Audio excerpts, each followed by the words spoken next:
बिस्मिल्लाहिर्रहमानिर्रहीम। अस्सलाम वालेकुम डियर स्टूडेंट्स।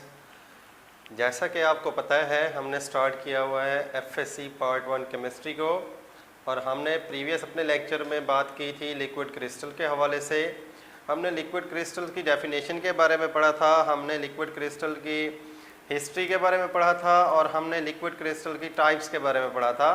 तो उसी लेक्चर को हम फर्दर आगे लेकर जाते हैं। आज हमारे पास जो है हमने डिस्कस करना है यूजेस ऑफ लिक्विड क्रिस्टल्स। तो हमारे पास लिक्विड क्रिस्टल्स की जो एप्लीकेशन है वो क्या होंगी, आइए हम उसको डिस्कस करते हैं। जैसा कि आपको पता है कि हमारे पास यूजेस ऑफ लिक्विड क्रिस्टल किसकी बुनियाद पर है।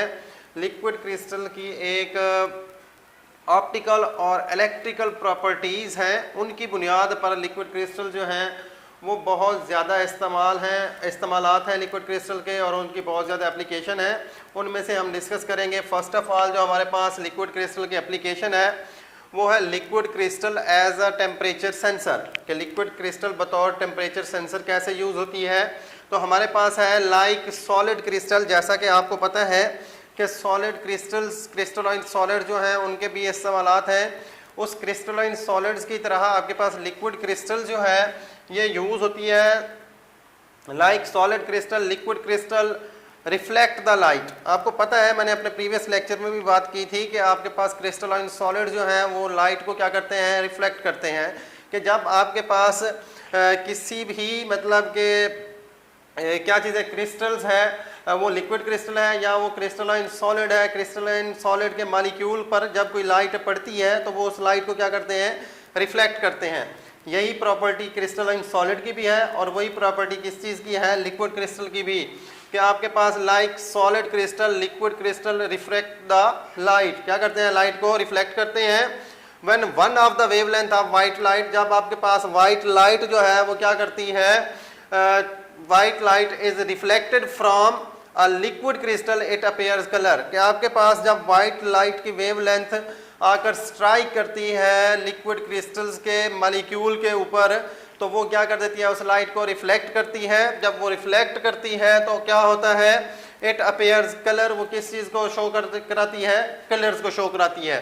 तो नेक्स्ट हमारे पास है एज द टेम्परेचर चेंजेस। तो फिर क्या होगा, उस लिक्विड क्रिस्टल का जो टेम्परेचर है वो चेंज होगा।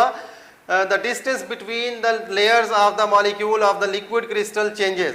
तो आपके पास जो लिक्विड क्रिस्टल्स के मॉलिक्यूल लेयर्ड होते हैं उनके बीच जो डिस्टेंस है, लिक्विड क्रिस्टल्स के मॉलिक्यूल, कल हमने बात की थी कि लेयर्ड स्ट्रक्चर होती है।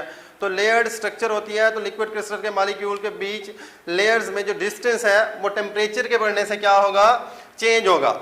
लिक्विड क्रिस्टल चेंज मतलब कि आपके पास जैसे ही temperature, as the temperature change, जैसे ही टेम्परेचर चेंज होगा, the distance between the layers of the molecule of a liquid crystal change. तो लिक्विड क्रिस्टल के मॉलिक्यूल के बीच, लेयर्स के बीच जो डिस्टेंस है वो भी क्या होता जाएगा, तब्दील होता जाएगा।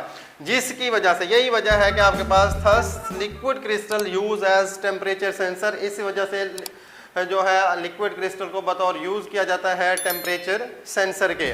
किसकी बुनियाद पर, मेन मुद्दा ये है कि आपके पास लिक्विड क्रिस्टल जो है वो लाइट को रिफ्लेक्ट करने की वजह से क्या होती है, बतौर इस्तेमाल होती है टेम्परेचर सेंसर।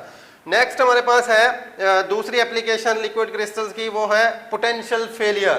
पोटेंशियल फेलियर में है liquid crystal are used to find out the point of potential failure in electrical circuit. अगर आपके पास कोई एक इलेक्ट्रिकल सर्किट है, लेट्स सपोज हम बात करते हैं एक बैटरी की, उसमें किसी भी जगह पर कोई टेक्निकल खराबी आ गई है, तो उस चीज़ को डिटेक्ट करने के लिए, शनाख्त करने के लिए आप यूज़ करते हैं किस चीज़ को, लिक्विड क्रिस्टल्स को।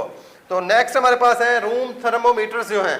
रूम में जो थर्मोमीटर लगे होते हैं उनमें भी क्या चीज़ इस्तेमाल की जाती है, liquid crystal. In room thermometer also contain liquid crystal with suitable temperature range. उन जो रूम थर्मोमीटर हैं उनकी क्या होती है, एक सूटेबल टेम्परेचर रेंज होती है। तो होगा क्या, एज द टेम्परेचर चेंज, जैसे ही रूम का टेम्परेचर चेंज होगा, figures show up different colour, तो वो आपके पास थर्मोमीटर रूम का जो है उस पर डिफरेंट कलर अपीयर्स होंगे। नेक्स्ट हमारे पास एप्लीकेशन है locate the veins, arteries, infections and tumour. शनाख्त करने के लिए जो कि बॉडी का कोई इन्फेक्टेड पार्ट है, वेन्स की शनाख्त के लिए, और आर्टरीज की शनाख्त के लिए, और इसी तरह आपके पास ट्यूमर की शनाख्त के लिए भी इस्तेमाल किया जाता है किस चीज़ को, लिक्विड क्रिस्टल्स को। तो हम इसको देखते हैं, liquid crystal technique are used, liquid crystal technique are used to locate veins, arteries, infection and tumour. किसकी वजह से? बिकॉज, मतलब कि आपके पास लिक्विड क्रिस्टल की जो टेक्निक है ये इस्तेमाल होती है किस चीज़ को लोकेट करने के लिए, वेन्स को, आर्टरीज को और इन्फेक्शन को और ट्यूमर को। किसकी वजह से? वजह ये है because the infected part of the body, जो कि आपके बॉडी का इन्फेक्टेड पार्ट है, वो क्या होगा, are warmer than the normal part. किसकी वजह से आप उसको क्या कर सकते हैं, लोकेट कर सकते हैं, आर्टरीज, इन्फेक्शन, ट्यूमर या वेन्स की लोकेशन को, क्योंकि आपके पास जो इन्फेक्टेड पार्ट होता है बॉडी का, वो उसका टेम्परेचर जो है वो ज़्यादा हाई होता है as compared to normal body parts. Next हमारे पास है स्किन थर्मोग्राफी, कि आपके पास लिक्विड क्रिस्टल जो है उसको इस्तेमाल किया जाता है स्किन थर्मोग्राफी में। स्पेशलिस्ट जो होते हैं वो यूज़ करते हैं इस टेक्निक को किस चीज़ को डिटेक्ट करने के लिए, शनाख्त करने के लिए, blockage in veins and arteries. अगर किसी आर्टरीज में या वेन्स में किसी भी किस्म का ब्लॉकेज आ जाए ब्लड सप्लाई में, तो उस चीज़ को डिटेक्ट करने के लिए स्पेशलिस्ट जो हैं वो यूज़ करते हैं स्किन थर्मोग्राफी की टेक्निक को, और स्किन थर्मोग्राफी में आप यूज़ करते हैं लिक्विड क्रिस्टल को। नेक्स्ट है हमारे पास diagnosis of breast cancer. Breast cancer के ट्रीटमेंट के लिए भी इस्तेमाल किया जाता है किस चीज़ को, लिक्विड क्रिस्टल को। होता ये है कि ब्रेस्ट के ऊपर पेंट कर दिया जाता है लिक्विड क्रिस्टल को, लिक्विड क्रिस्टल को ब्रेस्ट के ऊपर क्या कर दिया जाता है, पेंट कर दिया जाता है। तो आपके पास जो इन्फेक्टेड पार्ट होता है किस चीज़ का, कैंसर के सेल का, वहाँ पर आपके पास जो आपने लिक्विड क्रिस्टल पेंट किया है उसमें से जो इन्फेक्टेड पार्ट है उस जगह पर लिक्विड क्रिस्टल में कलर शो होगा। और कौन सा कलर शो होगा, ब्लू कलर। तो आप आइडेंटिफाई कर लेंगे कि आपके पास ये वाला पार्ट जो है इन्फेक्टेड है विद कैंसर। मतलब कि ब्रेस्ट के ऊपर आपने क्या किया, पेंट कर दिया लिक्विड क्रिस्टल को, और लिक्विड क्रिस्टल को जब पेंट किया तो आपके पास जो इन्फेक्टेड पार्ट है ब्रेस्ट का कैंसर के सेल से, वो उस लिक्विड क्रिस्टल पर कलर शो करेगा। कौन सा colour, blue colour. When a layer of liquid crystal, when a layer of liquid crystal is painted on the surface of the breast, a tumour shows up as a hot area. तो आपके पास होगा क्या, मैंने पहले भी कहा है कि जो इन्फेक्टेड पार्ट होता है बॉडी का वो हॉट होता है as compared to normal body parts. तो आपके पास हॉट एरिया डिटेक्ट करेगा विच इज कलर ब्लू, तो उसका कलर क्या हो जाएगा, ब्लू कलर हो जाएगा। नेक्स्ट हमारे पास फोर्थ एप्लीकेशन है लिक्विड क्रिस्टल की, डिस्प्ले इन इलेक्ट्रिकल डिवाइसेस। बतौर डिस्प्ले यूज किया जाता है लिक्विड क्रिस्टल को, किसमें, इलेक्ट्रिकल डिवाइसेस में। जैसा कि आपके पास कौन कौन सी इलेक्ट्रिकल डिवाइसेस हैं जिसमें बतौर डिस्प्ले लिक्विड क्रिस्टल का इस्तेमाल हो रहा है, वो है digital watches, calculators, laptops, computer वगैरह। ये ऐसी डिवाइसेस हैं इलेक्ट्रिकल डिवाइसेस जिसमें बतौर डिस्प्ले यूज किया जाता है किस चीज़ को, लिक्विड क्रिस्टल को। हमारे पास फिफ्थ इसकी एप्लीकेशन है क्रोमेटोग्राफिक सेपरेशन।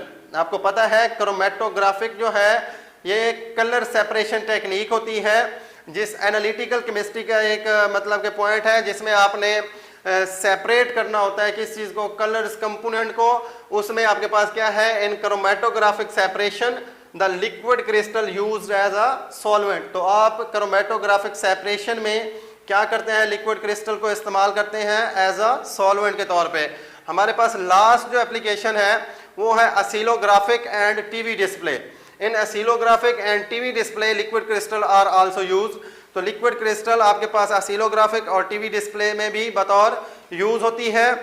इस तरह हमारे पास ये जो टॉपिक था लिक्विड क्रिस्टल्स और उसके यूजेस का, वो इख्तिताम को पहुंचा। हम अपने नेक्स्ट लेक्चर तक के लिए हाजिर होते हैं, तब तक के लिए अल्लाह हाफिज़।